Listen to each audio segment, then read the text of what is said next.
Magandang araw po, welcome po sa aking channel, Love9 TV. Patalasasan po, meron po ba kayong mga properties na napapabayaan or non-performing assets? Plan nyo ibenta, pero wala kayong oras sa pagbenta nito.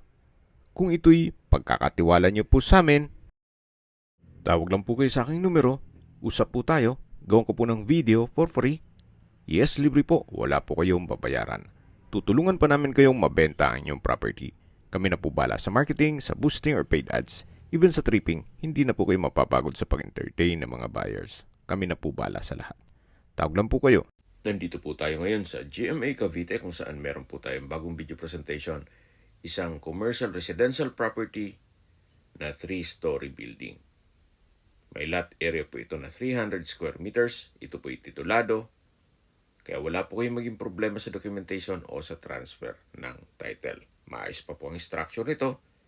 Konting hilamos na lang sa pintura. Dito po sa baba ay meron pong commercial space. Then, meron pong driveway na high ceiling. At sa dulo po nito ay may warehouse. Samahan niyo po ako. Pasok po tayo. So, ito po yung tinutukoy ko na driveway. Hanggang sa dulo po yan. Kahit po malaking truck o 10-wheeler truck ay kaya pong pumasok dyan. Then dito po sa side na to ay meron pong mga rooms, may office na possible din na paupahan nyo once na ma-acquire nyo ito. Ang kagandahan po dito sa property, ito'y owner's built kaya hindi po tinipid. Then naka-design to para sa 4-story na kung saan may roof deck po sa taas na pwede pong gawing events place. Yan po yung mga rooms na yung isang kwarto ay ginawang office, yung sa dulo ay commercial space, at yung iba naman ay ginawang stock rooms. So ito po yung dulong parte nitong building na kung saan napakalaki pa po ng espasyo nito. At sa likod po nito ay yung main road na connecting bypass road. GMA Dasmariñas Bypass Road. Ito po yung tinutukoy ko na likod nitong building kung saan possible din po itong mabuksan at lagyan ng commercial space. Ito naman po yung tinutukoy ko na GMA Dasmariñas Bypass Road na connecting sa ibang parte ng Cavite. Ilang kilometro lang po ito mula dun sa building. Yan po, patapos na siya. So babalik po ulit tayo dito sa loob. Yan po yung tinutukoy ko na wall na kung saan na-present ko sa inyo kanina yung video na along main road. At the end of the day, na gusto yung buksan at gawin yung commercial space, possible naman po yan. So mula po dito sa dulo nitong building, babalik po tayo ulit dito sa driveway. At matatanaw na natin yung main gate. Ito pong building ay nasa loob na isang subdivision na kung saan ito'y 55 hectares master plan community. Kaya marami na rin po kayong magiging kliyente dito. Gawa ng marami na rin po kabahayan dito. Dito po sa gilid ay open lang, kaya may natural ventilation. Yan po yung high ceiling. At dito po yung office. Then sa dulo yung commercial space na may hardware. At yan po yung main gate.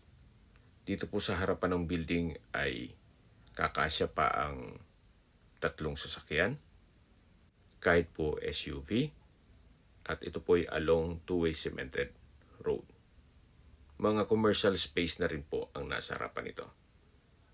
At katabi lang natin yung Alphamart.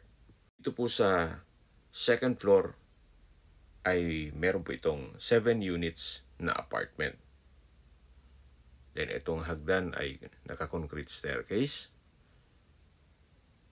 Samahan niyo po ako, akyat po tayo. So mula po dito, yan po yung mga apartment. 7 units po yan. Each apartment has 1 bedroom and toilet and bath. At paumanhin po kung hindi natin mapapasok gawa ng okupado po lahat. Kumbaga privacy po sa mga nangungupahan. Mula po dito hanggang sa dulo po yan. Ang kagandahan po dito sa apartment business, ito po i-fix ang income nyo. At syempre, kahit ipamana nyo pa sa inyong mga anak o apo, basta ito'y well-maintained, tuloy-tuloy po ang income dito. Nandito na po tayo sa dulong parte nitong hallway kung saan matatanaw na natin yung last unit na apartment. Yan po, tunghayin nyo po. Bago tayo tumaas sa 3rd floor na kung saan meron pong roof deck doon at pwedeng gawing events place. Yep, matatanaw na natin yung hagdan. Papunta po yan sa 3rd floor. At yan naman po yung way papaba na. At dito naman po yung 1st and 2nd unit. Hanggang sa dulo po yan. So, akyat po tayo para check natin yung roof deck. Hanggang dito po, ito pong staircase ay konkreto. Then, meron pong metal railing. Napaganda po ng disenyo nitong building. At samahan niyo po ako, akyat po tayo. Dito po sa roof deck ay marami pa po kayong pwedeng i-project. Actually, naka-design to hanggang 5th floor. Ito po yung tinutukoy ka na pwedeng gawing events place. Then, meron pong overlooking view ng mga magiging kapitbahay. At marami na pong kabahayan dito sa paligid. Kaya po nang sabi ko sa inyo kanina, itong pong subdivision ay 55 hectares master plan community. Yan po yung Alphamart. Pwede rin pong extension to ng mga apartment. O nang napakalawak pa po ng espasyo nito. Then sa dulo po ay meron pong stage. Then sa baba ay meron pong kitchen. Then may comfort rooms dito naman sa kabilang side. Sa mga skip po ng video, summarize ko lang po. Ito pong property ay nasa GMA Cavite. Ito po ay 3-story building na may commercial space sa baba. Then may 7 units apartment sa 2nd floor. May lot area po ito na 300 square meters. At sa dokumento naman nito, ito po ay titulado. Kaya wala po kayong magiging problema sa documentation o sa transfer ng title. Sa distance, location at travel time portion na po tayo. Mula po sa bayan mismo ng GMA Cavite, ang distance is 3.7 kilometers at ang travel time is 8 minutes. Mula naman po sa Carmona Exit, South Luzon Expressway, ang distance is 19 kilometers at ang travel time is 33 minutes. Mula naman po sa Alabang Skyway, ang distance is 34 kilometers at ang travel time is 49 minutes. Ang Alabang Skyway po ay connecting North Luzon Expressway at ibang parte ng Metro Manila. Mula naman po sa Tagaytay, Rotonda, ang distance is 32 kilometers at ang travel time is 44 minutes.